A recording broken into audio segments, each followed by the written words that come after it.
All right, good evening, everybody. It's 7 o'clock, and I'd like to call the October meeting of the Urbana Sustainability Advisory Commission to order. Tonight, before roll call, I would like to recognize a new member to the Sustainability Advisory Commission this evening. Claire Johnson has been appointed by Mayor Marlin. Claire is from Urbana and studied integrative biology at the University of Illinois. She has experience conducting bird and vegetation surveys to help inform Forest Service management practices, and also worked at the Sustainable Student Farm on the U of I campus. Currently now she works for New Prairie Construction, remodeling homes, performing energy audits, and installing solar arrays around Urbana-Champaign. So welcome, Claire. We're really glad to have you on board. Cool. Will staff please call the roll? Stacy Gloss. Here. Dustin Allred. Here. Claire Johnson. Here. Beth Mishesky. Todd Rusk.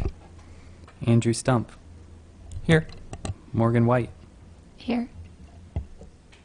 All right, thank you. We do have a quorum this evening. Are there any changes or additions to the agenda? All right, not hearing any, we'll move on. A copy of the minutes from the September meeting was sent to the members of the commission last week in your meeting packet. Please let me know now if you have found any errors in that. Okay. Are there any additions or corrections to the minutes as distributed? If not, the minutes will stand approved as reviewed.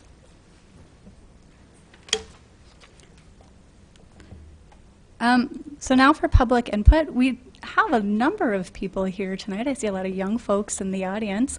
I'm just curious, raise your hand if you are from an urban planning course. All right, welcome. We're glad to have you here tonight. So at this time, we're going to do public input.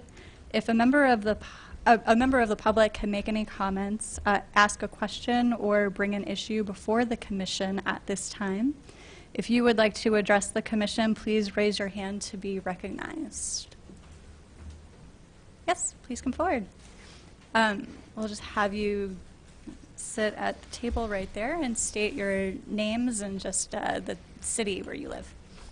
Oh, thank you.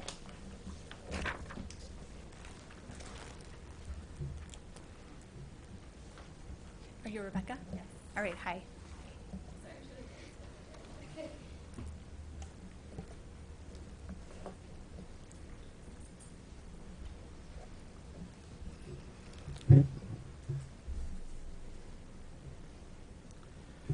Hello, my name's Nathan. I'm a sophomore at the U of I. And I'm Rebecca. I'm a junior at U of I.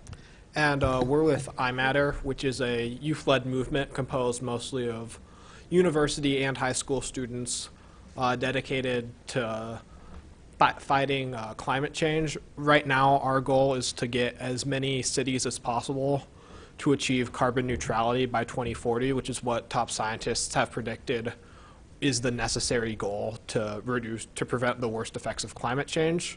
So the organization has created a report card where you put an algorithm with data about like the city environmental program to see how well we're doing towards reaching the goal of carbon neutrality towards 2020. And we plugged that in for Urbana, and Urbana got a C+. So we're trying to pass a resolution so we can maybe improve that a little bit. So Rebecca can talk more about that.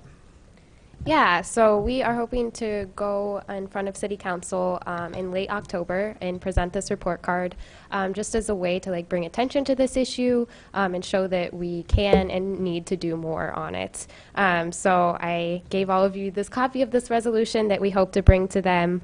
And like Nathan said, our primary asks are that the city commits to working to achieve carbon neutrality by 2040, so taking more aggressive action than it is now.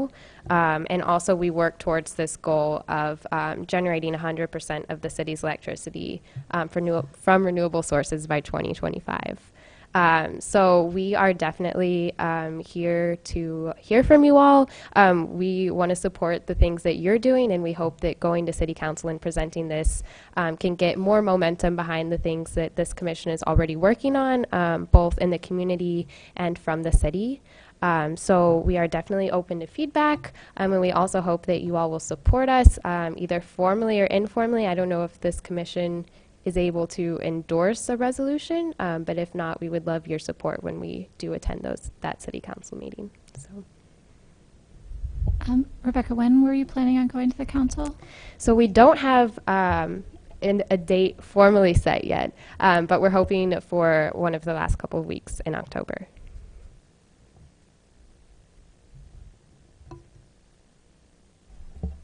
Have we seen the report card for this, or? Okay, so this is old, somewhat old business. Yeah, is the report card online? It is online.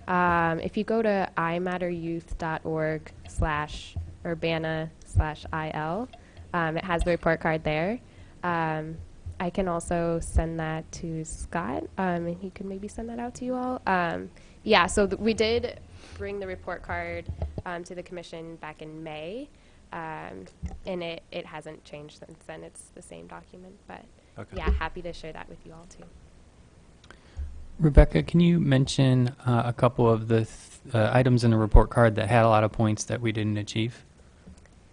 Yes, although honestly it has been a while since I looked at it.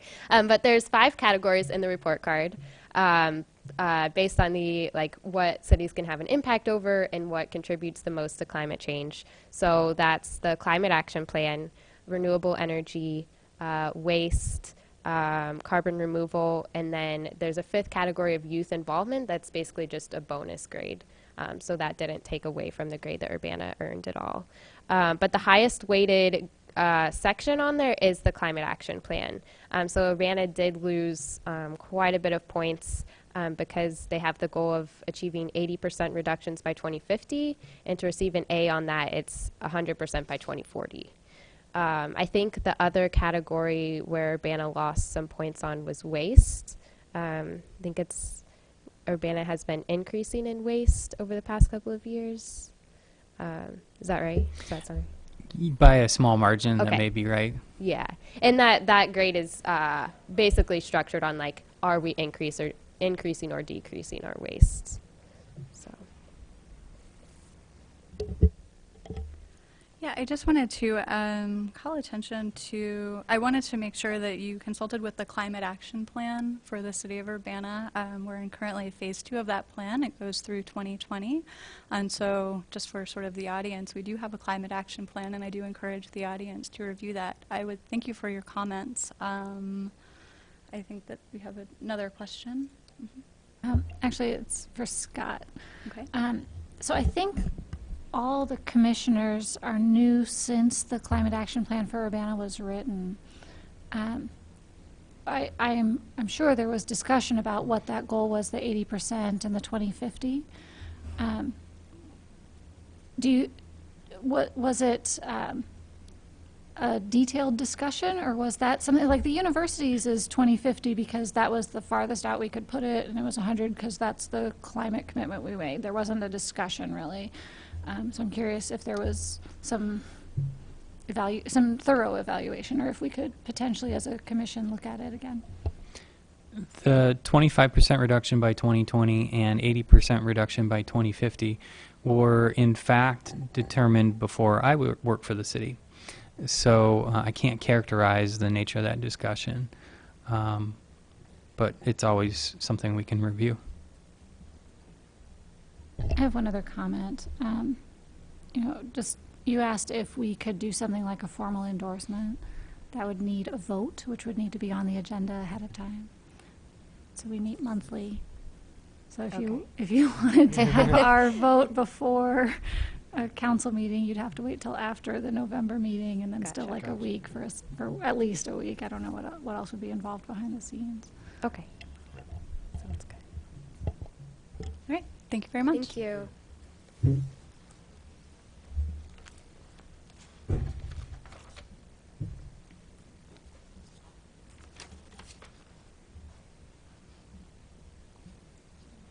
Is there any other public comment? Okay. All right. The chair recognizes Mr. Test for the staff report. Good evening. I've got a few updates first on our climate action plan. Recently, the city participated in an Urbana Drive Electric Fair, which was hosted by EV enthusiasts in the community. It wasn't an event that we created, but we were happy to participate in it, and it was extremely successful. Over a dozen cars, EVs were there, just folks who have them in the community brought them. And the city brought our own EV, the first EV that we've purchased. And so we were showing all that off, and there were lots of people coming to visit and all very excited to learn about EVs. And the new Chevy Bolt, that's Bolt with a B, someone had one of those there, so that was fun to see a brand new one that is coming on the market now. We also participated in a meeting hosted by the Institute for Sustainability, Energy, and the Environment. There's an effort to plan a campus and community resilience, the both of them. It's part of the university's commitment to some of the climate commitments they've made. Some organization. Morgan, do you want to mention the organization that you're working with? Yeah, it's through Second Nature. And the climate commitment is called? There's a climate leadership commitments that encompass both the carbon commitment that we originally signed in 2008, which had a different name then, and the resilience commitment that we signed in 2016, which is what this task force is about. Thank you. Additionally, we are continuing to work towards crowdfunding a people's delegation to the next UN Climate Conference in November. Myself and 6 other folks from other communities in the U.S. have been selected as delegates to take our local message about how we're working on energy and climate issues locally to the climate conference and press national governments to make big commitments to reduce greenhouse gas emissions and also adapt to climate change. Since the staff report was published, we've actually increased our funding levels, so we're at 25% of the funding that we're seeking for that delegation, so I'm pretty pleased with that. So one of the things about that is that even if you yourself don't have the ability to support it financially, and even $10 would help, you could still support it by promoting it on social media to family and friends.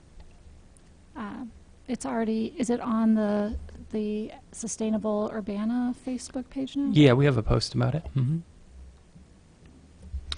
Moving on to the Sustainable Water Management Plan, we have some goals regarding more environmentally friendly landscaping practices. To that effect, we are partnering with the Midwest Pesticide Action Network on their Midwest Grows Green program, and we had our kickoff event for that in September, and another very successful event.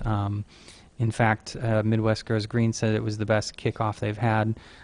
We had about 30 folks attend, and 23 take the pre-survey and 10 take the post-survey, and of course they all did the games and activities and educational events in between. So they have a nice system. They have folks walk up cold, take a pre-survey, and then go through the activities, hopefully take a post-survey. Some do, some don't. And then they're able to actually measure the learning that happens. So it's a really nice program that they have. So we received a number of pledges and also got some feedback on what people were learning. So really nice program. We have another event scheduled in spring. This one would be hosted at the Organic Garden at the Park District. However, we don't have grant funding for that, so we're still looking for grant funding and other funding sources for that. But we hope to put something together before then and keep this program going through the next year. Some additional public engagement activities. We've recently had appearances at some Smart Energy Design Assistance Center events talking about our energy and climate work, specifically our Guaranteed Energy Savings Project and our renewable energy projects that we're just now starting. So we're sharing that story. Not all municipalities and school districts are aware of this possibility in state statute to do performance-based contracting. So we're sharing that story and hopefully helping speed up those folks' process. We are also working again with a really fun project at the middle school called Future City Club at the middle school, part of the National Future City Competition. This is a competition that is very civil engineering, urban planning oriented. It has middle school students design a future city, and they have to design more or less every element of it, the infrastructure, schools, healthcare, so forth. But every year there's a particular theme, a particular problem that the students have to focus on and solve. This year the theme is aging in the city, or an age-friendly city. And so the students will design a sim city that is their ideal future city. They'll design a physical three-dimensional city made of recycled materials, and also write an essay about their city.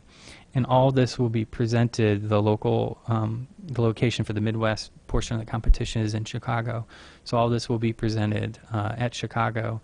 They'll actually have kind of a trade show set up, and they'll talk to judges and other people participating. But they'll also get on stage and do a formal timed presentation. So it's a really nice mixture of a lot of really important skills, and the middle school students do really great at it. So I'm just a mentor for that, show up and help them.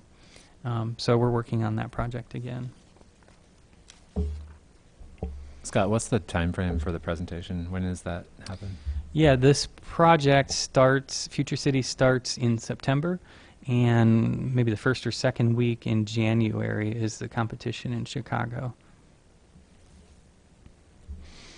U-Cycle staff recently participated in the volunteer fair at the University of Illinois. Found that to be a really successful event for us. We had 20 students sign up for different volunteer opportunities that U-Cycle has throughout the year.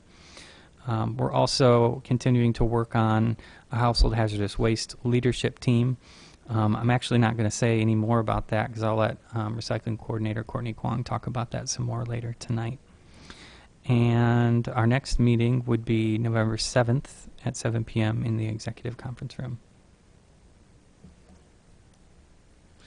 And just to highlight, I think there's maybe that's election day, so that's why we would be upstairs in this room instead of here.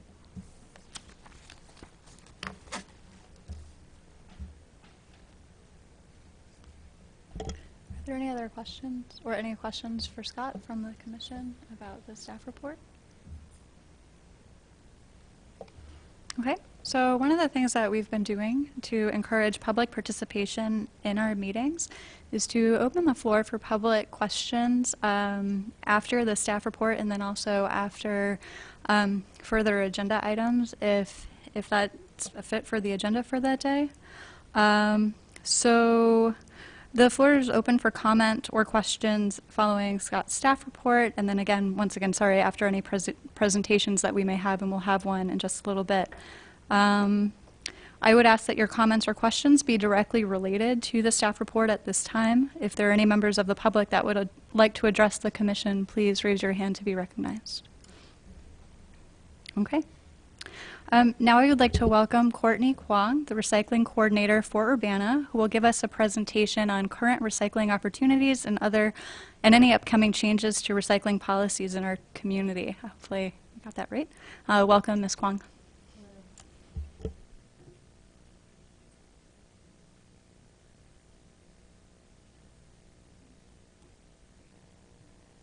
Good evening.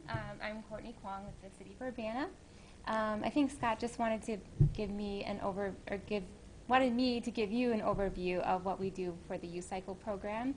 So I'm going to give a little bit of a background information about our recycling program in Urbana, some of the projects that we're working on, and our future goals as well. And just so in case you aren't aware, the curbside program in Urbana began in 1986. It provides service to single family through 4-unit housing in Urbana. Our multifamily program began in 1999 and provides service to housing with 5 or greater units. We recently celebrated, last year, we celebrated the 30th anniversary of the U-Cycle program. Combining both the curbside and multifamily programs, we recycled over 53,000 tons in the past 30 years. So we're pretty proud of that. It's a pretty big goal, and we're going to continue that effort as we proceed on. Some other programs that I work on include the drop-off programs. One of them I included on the slide was our battery recycling drop-off program. We will be celebrating the 10th anniversary in November. Currently, we've collected about 65,000 pounds of single-use and alkaline batteries combined in a 10-year period, so that's pretty significant. And mainly the batteries come from not just Urbana, but Champaign-Urbana, and some folks from around the county drop off batteries as well. So I'm proud of that progress. It's a lot of batteries per year. We have collection bins at Public Works. We have drums that we send out every other month, 2 55-gallon drums. So a lot is collected every year in Urbana. We also have 5 drop-off locations, which includes the Nita Purvis Nature Center, the City Building, Phillips Rec Center, the Urbana City Building, and Urbana Public Works. In addition, we have some drop-off programs for things like mercury thermostats that they can be dropped off at Urbana Public Works. Mercury thermometers can be also dropped off at Urbana Public Works, but you do have to be an Urbana resident to drop off a mercury thermometer. And also things like cell phones and inkjet cartridges can be dropped off at the library, the Urbana Free Library, Urbana Public Works. I think those are the 2 locations at this time, and the Nita Purvis Nature Center, I'm sorry. So 3 locations there. So those are kind of our background with our curbside programs, our multifamily, and our drop-off programs for recycling. I'm just going over a couple of the projects that we're currently working on. One of them is I'm currently on a chairperson, or I was a chairperson. I'm on the board of the Illinois Product Stewardship Council. It's a council that we work on product stewardship issues in Illinois that we work with the National Product Stewardship Institute as well. Recently, the biggest project we've been tackling the last couple years is electronics recycling. There's been a lot of issues with that legislation. The legislation was based on a certain goal that manufacturers had to meet for electronics. They would require recycling of so many tons per year, and that goal was met within 4 to 6 months. So that meant that recyclers that were collecting electronic devices could no longer be paid by the manufacturers. So they weren't able to really collect because they couldn't really afford to continue to collect these devices from citizens in Illinois. So that has changed. Now it's a convenience-based standard. The legislation has passed. That legislation won't go into effect until 2019. But what it means for us is that in Champaign County and other counties, there's going to be at least one permanent site for people to bring electronic devices. That hasn't been determined yet, but starting in 2019, there'll be a permanent site that's open year-round where residents can bring in all electronic devices that are banned from Illinois landfills, including TVs and computers and so forth. I just want to interrupt for a second and say thank you very much for being part of that council and working to make that change, because it's been an issue for our area for as long as I can remember. I'm sure which isn't that long, but but it really makes a huge difference, and we're very happy that happened. So thank you and all the other members of that council who helped get that through. Yeah, I second that. This, managing electronics recycling has been a huge obligation upon local governments, and so this is a really wonderful change and improvement. Yes, we're very pleased with the developments. It's been an effort with many different agencies and governments throughout Illinois. So it's been a group effort. We've all worked really hard. So I'm very excited about that improvement. So in addition, it'll open up more retailers to be able to collect things like TVs. Currently, they may charge, which they're allowing retailers to now charge for those devices, but at least it opens up options for residents to recycle things, especially the TVs, the CRT monitors, and so forth. So we're very excited about that. An upcoming project that we're working on is in 2018, next year, is sharps disposal. We want to work with manufacturers, sharps manufacturers, pharmaceutical community, retailers and pharmacies and healthcare systems to improve efforts to safely dispose of sharps. That's an issue that's been in discussion around the country, along with pharmaceutical legislation as well. So that's something that we're working on for next year. Also, I'm working on currently, and this is very exciting to me. Sorry, before you leave that, what is sharps? I'm not familiar. Sharps are, if you're, for example, diabetic, you have these needles that need to be properly disposed of. Unfortunately, I've gotten phone calls about that as well. Unfortunately, a lot of the medical care providers do not provide their patients with proper containers to place their sharps. And so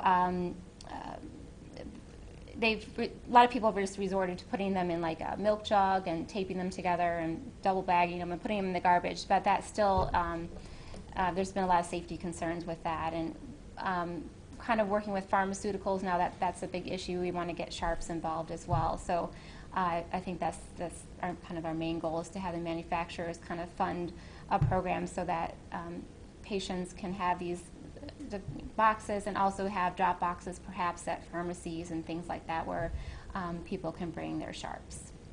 So,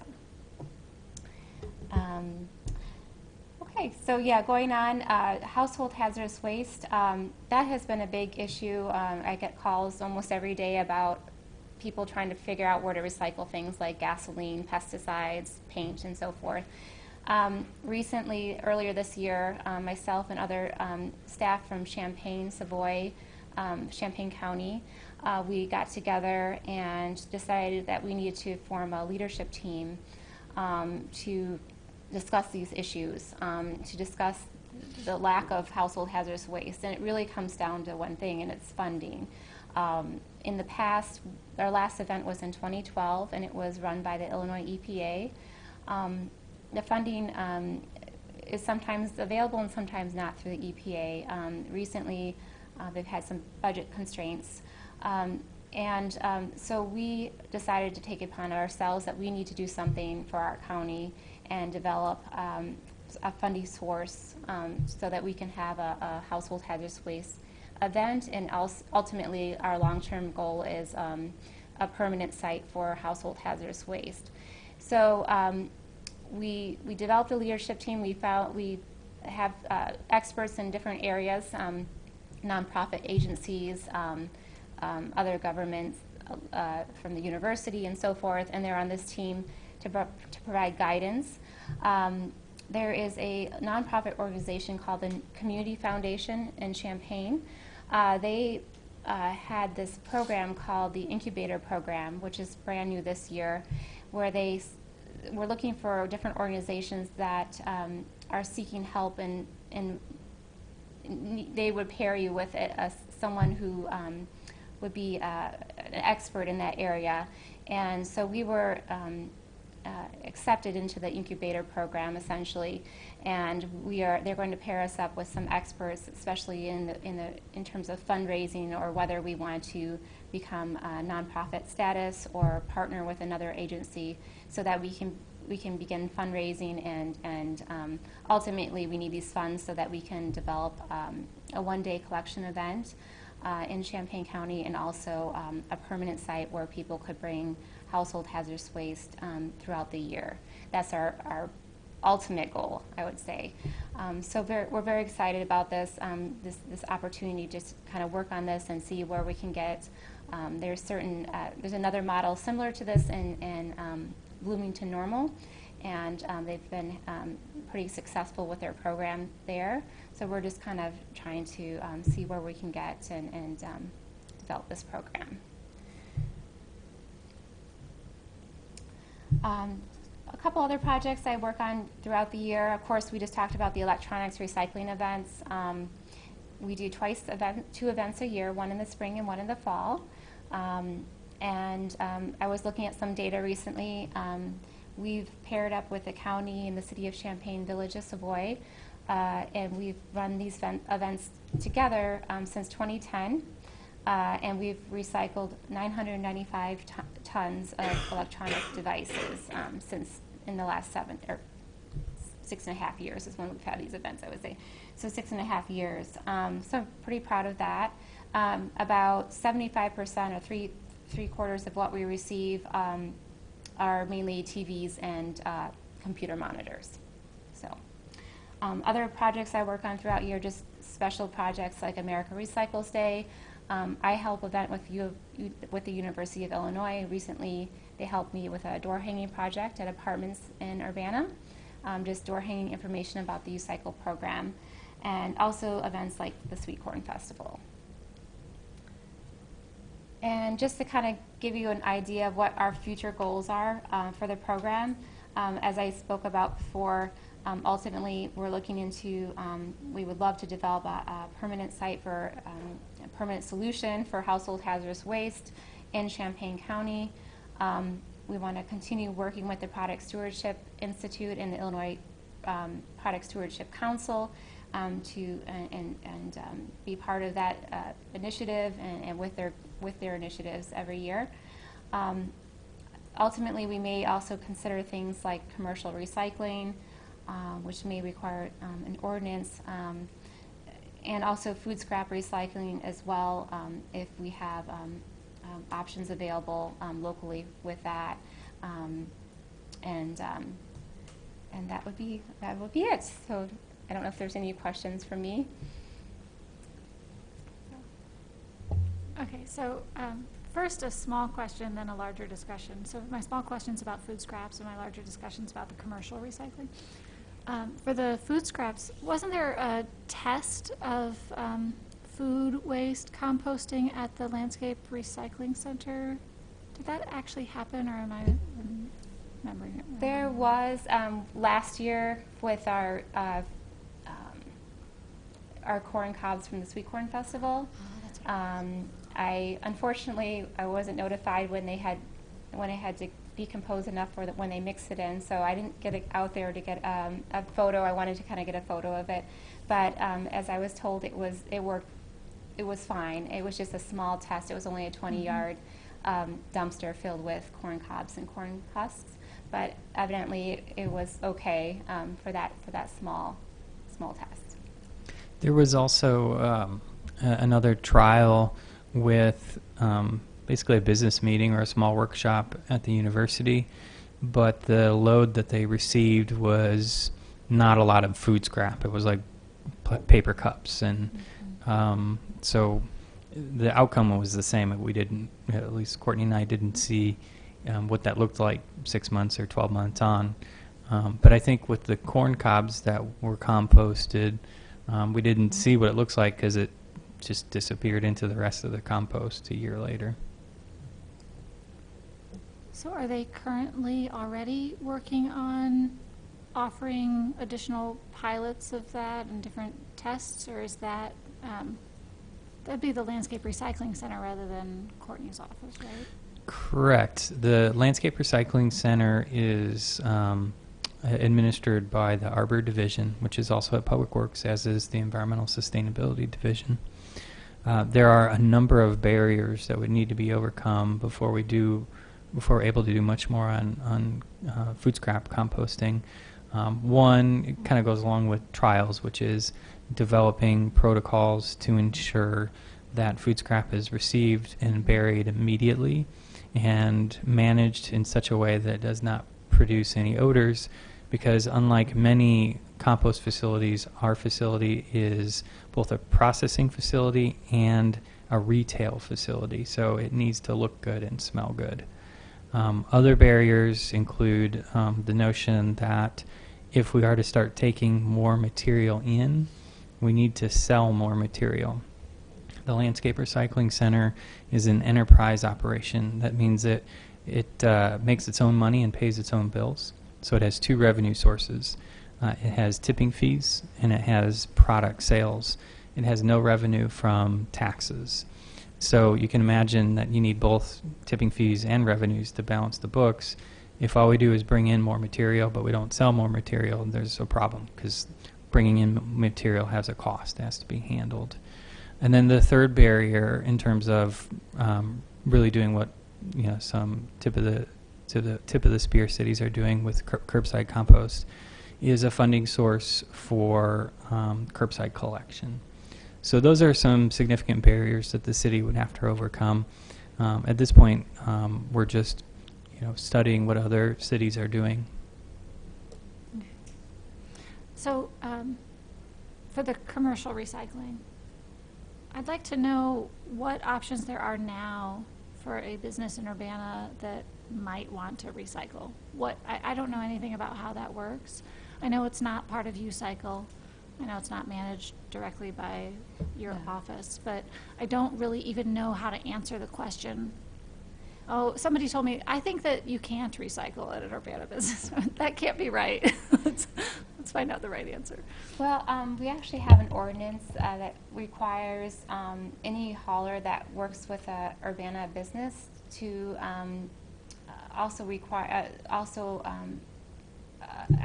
have available recycling to them, in which they have to offer recycling that basically what the U-Cycle programs accept, they would have to also let the business accept as well. So so basically there's an ordinance that says that any hauler that works with a business requires them to says that they have to offer recycling to that business. So if they have a garbage contract with someone, that business, that private hauler, has to also offer recycling services to them. So is that for a different fee? It's like here, there's a cost for the waste and or for the landfill and a cost for the. There could be a the fees could vary. That's up to the private hauler. Okay. But they have to offer that to the business. So they have to have the service available. They don't have to say, "Hey, do you want to have recycling?" Right? My understanding is maybe they we have could review to it. be able to provide recycling service for any customers that want it, but that would be at an additional fee.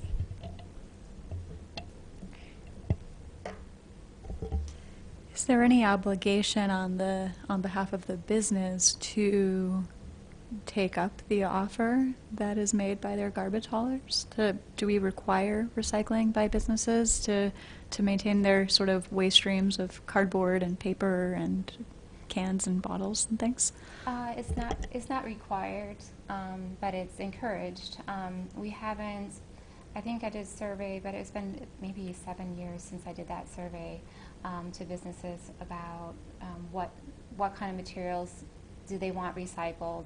And back then it was mainly the major things like cardboard and paper, things that are prevalent in those particular businesses, but it's not required.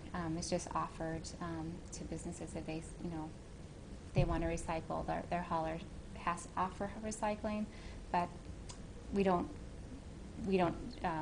put down the schedule of fees or anything. So it's up to them to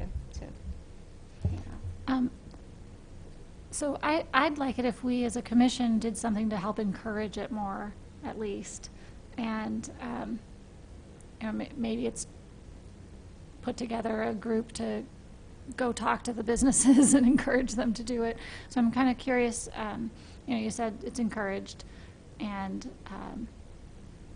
so are there some examples of how over the last 10 years it's been encouraged? A survey, are there messages, like does the Urbana Business Association remind people they can, or anything like that?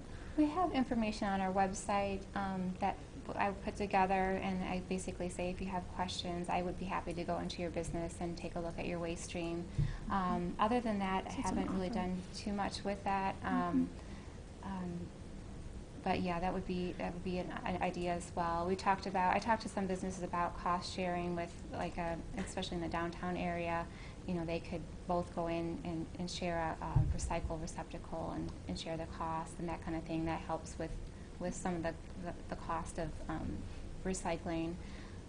And depending on, that's mainly for the smaller downtown businesses, but we also talk, I think, in my literature about, you know, the cost savings potentially, especially for the larger businesses, and some of them are already recycling. The larger businesses are doing cardboard and things like that, but there might be cost savings depending on what type of, you know, how much volume you generate and dispose of every week. Yeah, I was wondering also if you have, I don't recall if, like, there's some aggregate data about how much of the landfill waste from our community is coming from commercial businesses. Like, I'm not asking you to say it off the top of your head, but do we have that information? I just have an aggregate from every, like, So I get it's an not broken estimate down from necessarily. everything. Yeah, so it's hard to, but basically we base all of our waste on what our haulers give us, and I basically get the weights of what the estimates that our haulers give us for residential garbage that they think they collect from Urbana residents, but we haven't gone into business garbage and waste. So if we wanted to help encourage it, do you have some suggestions of what would be good methods? Yeah, I think probably starting off initially just informing all the businesses via Messaging. postcard or something that there's an ordinance that they have the option of recycling, that their hauler is supposed to, you know, offer that program to them, and just so they know that's available, that there is an ordinance and that they can, you know, their hauler can offer recycling, or should offer recycling. And I think that would be a good start, and then in maybe another survey as well. And a link to the page that you have already about how it works and Yes, or we could what's link it to online. the business recycling page that I have on the website. So when you said, when you were going through the list of future goals and you said commercial recycling would probably require an ordinance, what sort of ordinance would that be? I don't know much about ordinances. If we were to go through, if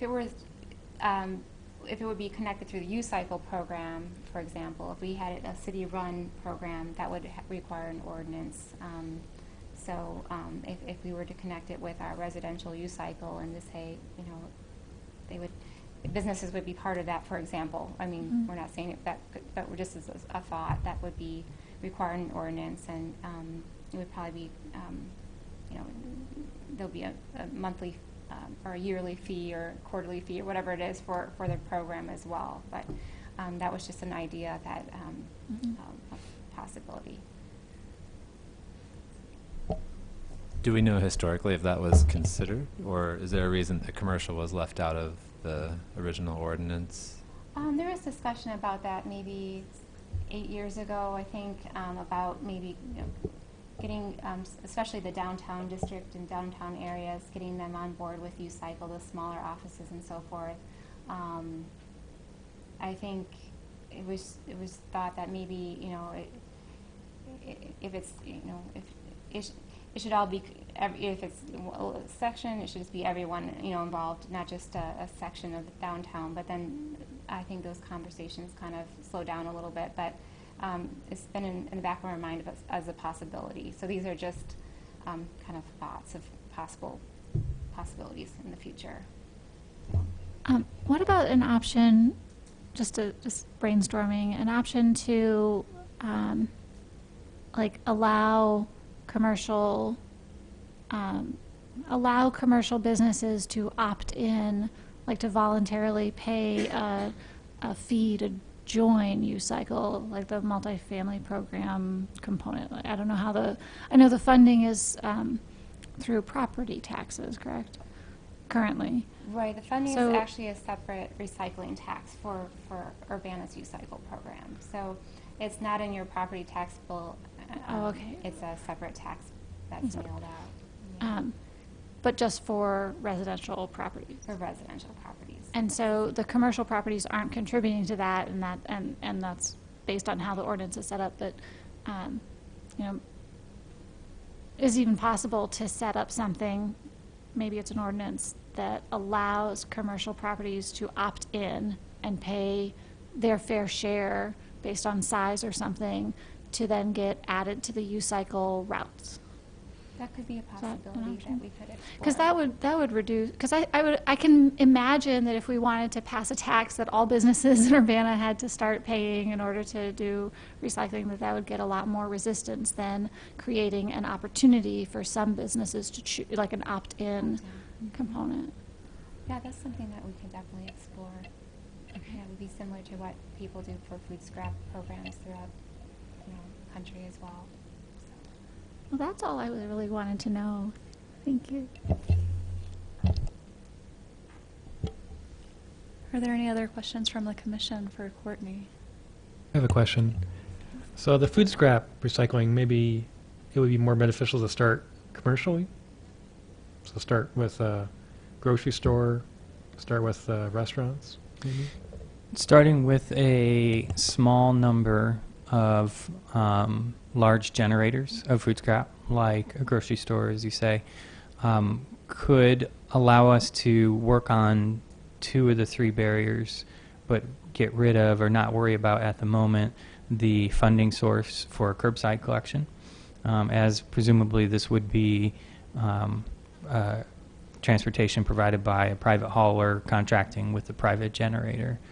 And so the city's role in that situation would be to develop a process to handle the food scrap and develop markets to deal with additional volume. So that's one way of handling it, but we still have those other 2 barriers. I have a question about sort of food scrap recycling as well. I know that I have a compost pile at home in my backyard, and the things you don't want to put in are things like meat, raw meat, processed meat, anything like that. But on a commercial scale or on a larger scale, are there any like food scrap items that would be excluded, like meat or dairy products? I think on the commercial scale, they do exclude meat and bones typically.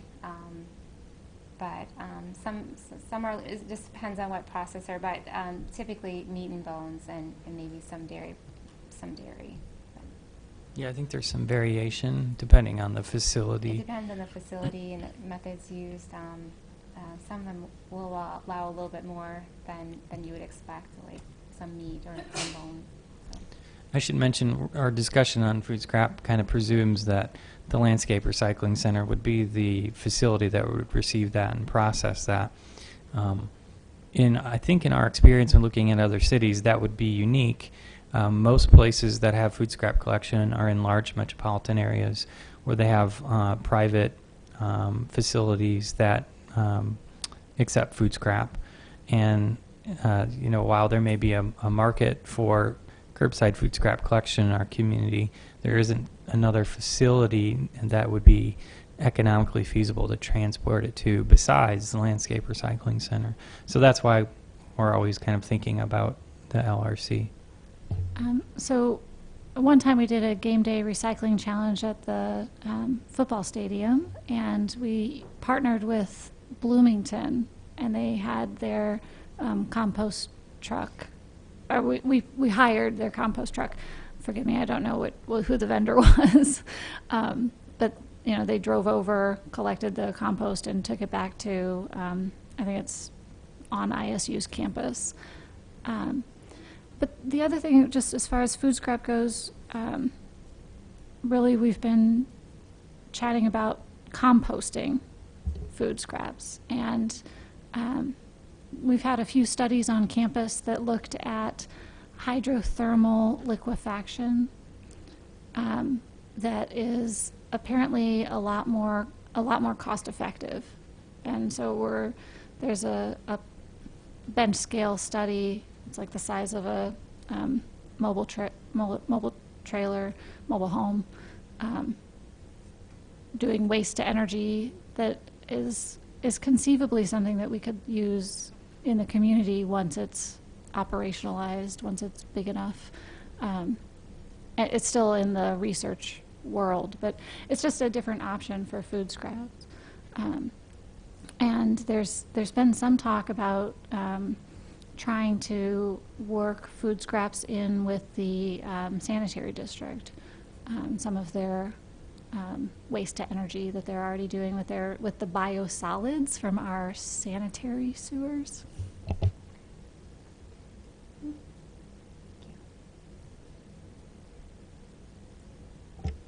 I'm sorry, I have to ask, hydrothermal liquefaction, what is that? I could barely tell you.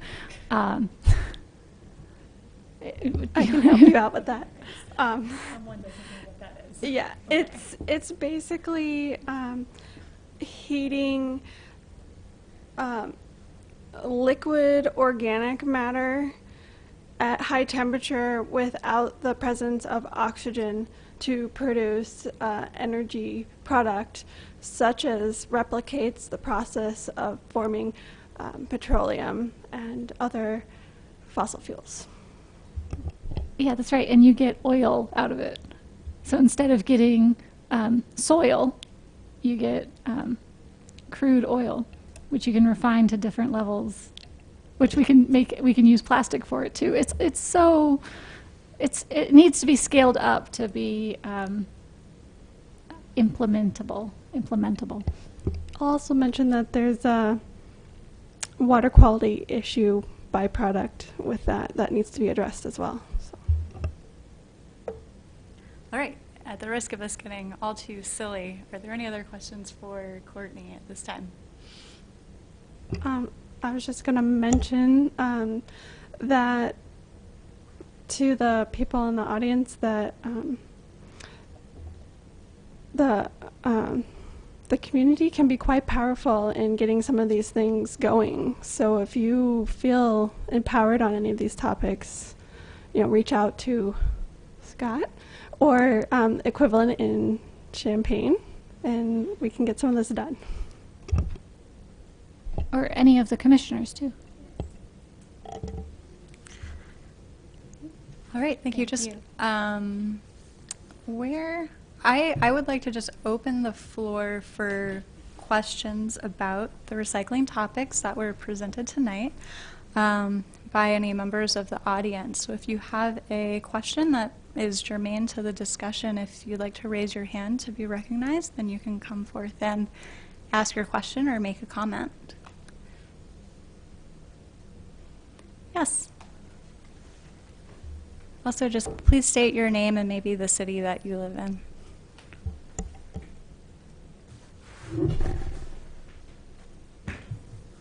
I'm Darlene Kleppel from Urbana.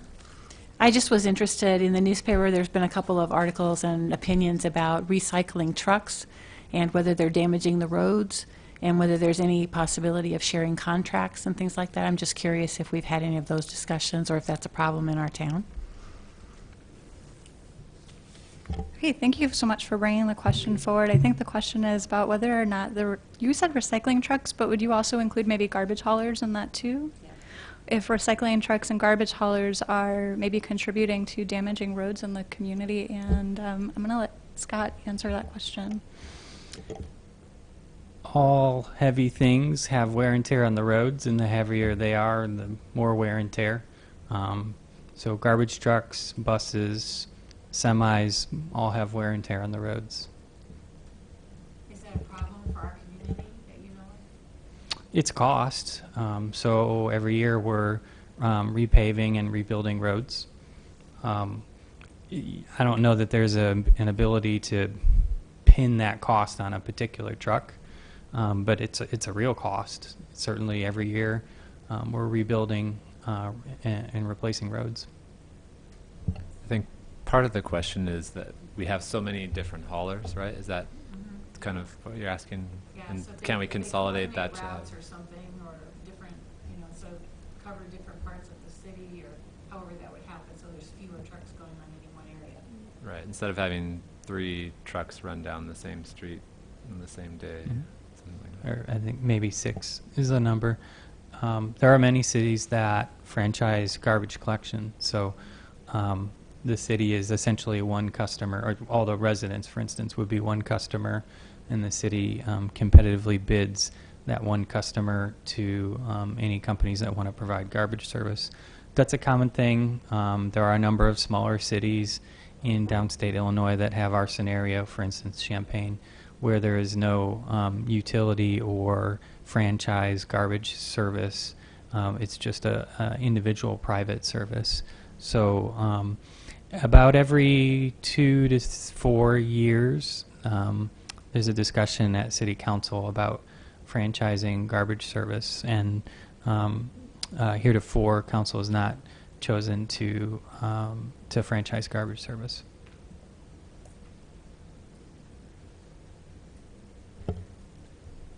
Is making it a utility ever a discussion or an option, or is it beyond that point? So to explain that, what I mean by utility is creating a city government department of garbage collection and hiring city staff and buying garbage trucks as part of the city fleet and providing garbage service, as opposed to this city binding all residences into one customer in the city, managing one private vendor through a contract to provide that service. I don't know that there's been, since I've been here, a lot of discussion of going the utility route. That would require the city to have the understanding, expertise of how to do garbage collection efficiently, hire staff, and also make the capital purchases of garbage trucks, which are $100,000 or $200,000. In terms of going from not having any system to having a system, it's certainly a lot easier to go to franchise because you just write the outcome that you want and you let the business figure out how to deliver it. But one of the reasons why as I understand it, one of the reasons why the council has not gone towards the franchise system is in order to allow for the continued economic diversity of multiple businesses being able to compete with each other and continue to operate in town. That there's kind of this economic driver side to leaving it more open and free market kind of thing. I thought the franchise idea was really good personally, because I don't like the idea of 6 different large trucks having to drive through every neighborhood of town every week. So I've some friends and I talked about coordinating, like talk to your neighbor and see if you guys could get the same hauler and just sort of do a little ground level effort towards that. Or you could do multiple franchises, like separate the city into quadrants or something, as a possibility. Yeah, multiple franchises is also worthy. Thank you for your comment. I think I appreciate it, and I know that personally, having a few garbage trucks going by in the morning is one thing, but I think it is an issue that the community could, if you kept on talking about this at meetings and bringing it up, that I'm not sure where we are in that 2 to 4 year cycle for whether or not we're ready for that discussion again, or if that needs to be some groundwork laid. That could lead to some changes in the future, but I'm not really sure with where the city's at with that right now. Any other questions or comments from the public? All right. Any final thoughts? Great. We don't have any continuing business this evening. On new business, even though this just feels a little bit like a continuation of the discussion, we're going to have a little bit of a recycling discussion. I think that Beth is interested in talking a little bit about styrofoam and DART. Do you have any updates on that, or do you like to speak about what's going on with styrofoam recycling in the community? Yeah, I don't really have an update. I've been trying to get the DART representative for their polystyrene recycling program to come to our meeting, but they were unavailable tonight. Morgan, is the university doing polystyrene recycling, or how's that going? Okay, so a couple years ago, we initiated through funding with the students from the Student Sustainability Committee at the University of Illinois. We started a Styrocycle program. We purchased a densifier, which provides heat to shrink styrofoam into more easily transported sort of bricks. So you take a big thing that held a computer and shrink it down to a block, a smaller block. And we have a student group that was formed called Styrocycle, and they partnered with a local recycling firm called Community Resources, Inc., run by Matt Snyder. He provided collection on campus, so students would collect it from some of the labs. A lot of lab equipment comes in styrofoam. The university doesn't buy styrofoam. It's a policy that we don't buy it, but when we buy things, they often come packed in styrofoam. So those labs that get a lot of styrofoam started collecting them in their facilities, and the students would go and pick them up from the different buildings and then put them in a single or maybe 2 spots on campus, and Matt Snyder's team at Community Resources, Inc. would come and pick them up and do the densification and report back on how much we had been able to densify. He told us that it would be a long time before he had a truckload because it shrinks it so much that there was a stack, but it wasn't enough for a semi-truck yet. Over the summer, he sold his business, and the new owner of that facility was unable to provide the same service and returned the densifier to the university. So the actual piece of equipment has been removed from that location, which was CRI, or Community Resources, Inc., and brought over to campus, and it's in storage at ISTC. And we're currently in discussion about how we can, whether or not we can provide the service with university resources only, because we weren't unable to find another partner in the community. We actually tried to see if DART would want it, but they had just gotten their own. What we're doing now is looking at, is there a way that we can offer it, that we can run it through campus to continue it on campus? But if not, we're going to at least make sure the densifier is used somewhere in the state to support styrofoam recycling elsewhere, if not here. Morgan, one consideration, you may be able to put out a bid document that says, tell me what you would pay the university or expect to be paid by the university to use this densifier under these conditions like open to the public or something like that, or collection or something. Yeah, I like that idea, thank you. We'll look at that.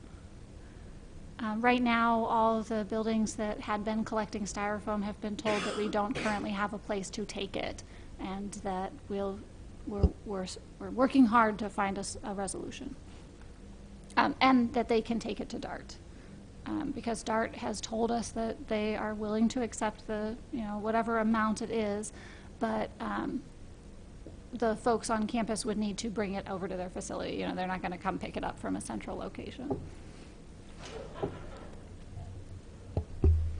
I'll just mention that we're talking mostly about expanded polystyrene, which You can also get polystyrene in like plastic cups and things like that. So the major issue is expanded polystyrene. People, it's because it's like 95% air, I think.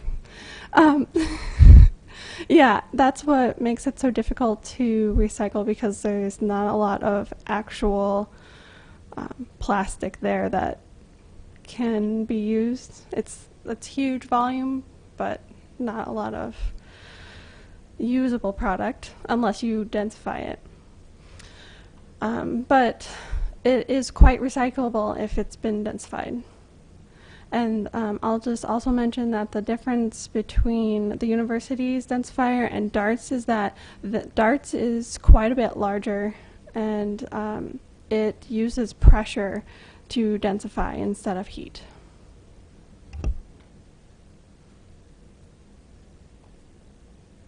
Okay. So what kind of barriers are there for the city to collect styrofoam? Is it just like the volume issue? Does it need to be densified before it? I don't know. That's my question. Yeah, that's a good question. Yeah, I can come there.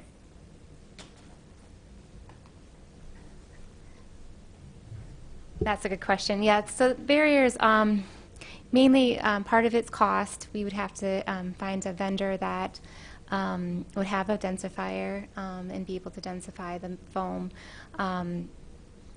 Mainly costs and then contamination issues as well. So the foam, obviously, we have a single stream that goes into a truck. That's also true for glass as well. But with the foam, the bits of foam can make some of the loads of like paper and other materials not as valuable to market. So the recycler doesn't get as much value or money for that load of paper, for example, because there might be styrofoam contaminant in that. But also, yeah, it mainly comes down to cost just because of the transport as well. So it would really require any vendor to purchase a densifier and its cost versus how much they would actually collect in Urbana. We've done studies, or I've done studies where I just kind of look at other communities and I mean, there's, there's not a huge amount out there, but there is still styrofoam, but there's other alternatives being more promoted more frequently. So, fortunately, but there is still, foam out there like egg cartons and cups and things. But we're just kind of looking at the cost-benefit analysis of would this be beneficial. But at like what point in that chain do you need a vendor if DART has a densifier and they're willing to take large amounts of it?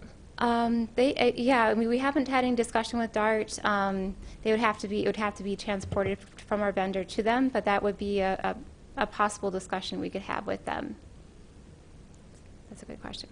But also, if I remember when because we asked that question recently, sometime in the last year, and there was only something like 1%. Even by volume, it was less than 1%. 1% by volume is what? Of styrofoam. So styrofoam, right. So when you start looking at the limited resources that we have, trying to identify the high priority items and put the staff time and the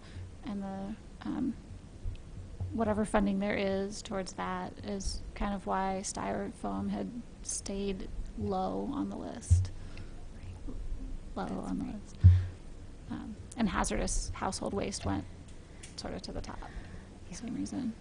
Although I don't know the volume of that. Do you have a number? Yeah, so we sometimes go through an exercise, Courtney and I, of evaluating what we collect and what its environmental benefit is in a general sense or in a specific sense, what its cost is, and then the same for the materials that we don't presently collect. So, for instance, the materials, most of the materials that we collect in recycling are the ones that have the highest recovery value. So that holds the line on the cost of providing the collection. Glass would be an example of a material that is very much on the cost side in terms of the mix of our recycling. There's not a lot of good markets for what ends up being broken up mixed color glass. Aluminum would be on the opposite end of that spectrum. Aluminum has good reuse markets. Likewise, those two materials, recycling aluminum saves a lot of greenhouse gases. Recycling glass does, on net, save some greenhouse gases, but not nearly as much. And then when we get to looking at other materials that we don't collect, such as some of the big ones we've been thinking about are electronics, which Courtney's very active on, and we have this new statute that's going to be coming into effect that's going to substantially solve that issue. Household hazardous waste, which we're kind of just getting into a little bit deeper now. Styrofoam, because it's a concern a lot of people bring up, and also food scrap. We look at two items, household hazardous waste and styrofoam, which in terms of the total volume of the waste stream, the recycle and waste stream, are both very small, but the environmental impact of household hazardous waste we think is a great deal larger. So polystyrene is somewhat inert. The chemicals are somewhat locked up, whereas a lot of household hazardous waste is liquid, literally liquid, and it's flowing. If it gets someplace it shouldn't, it's flowing away. So that's one that we've prioritized, household hazardous waste and electronics recycling. And we're also, our budget, the UCycle budget, as well as the city's budget overall, is working very hard to hold the line on costs.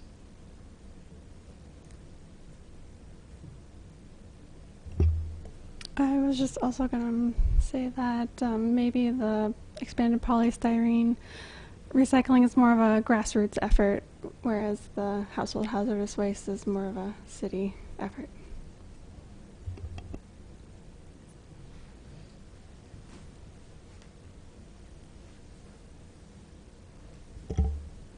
Great. Just once again, thank you to Courtney Kwong for joining us tonight for this recycling discussion. I found it really informative, and I feel like I actually learned quite a bit.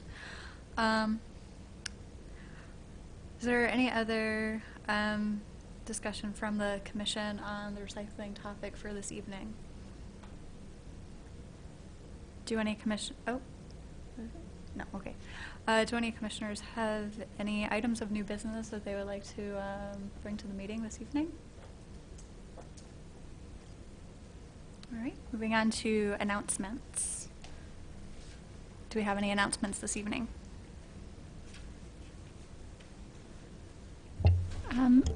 So mark your calendars. Campus Sustainability Day is October 25. From 4 to 6, we'll have a campus sustainability celebration, looking at progress that the university's made towards our Illinois Climate Action Plan, and giving out awards for energy conservation incentive program facilities that have saved the most energy over the last year. So that's 4 to 6 on October 25 at the Alice Campbell Alumni Center on Lincoln Avenue. On Thursday, October 5th at noon, there will be a webinar on what plastic producers are doing to prevent plastic marine debris.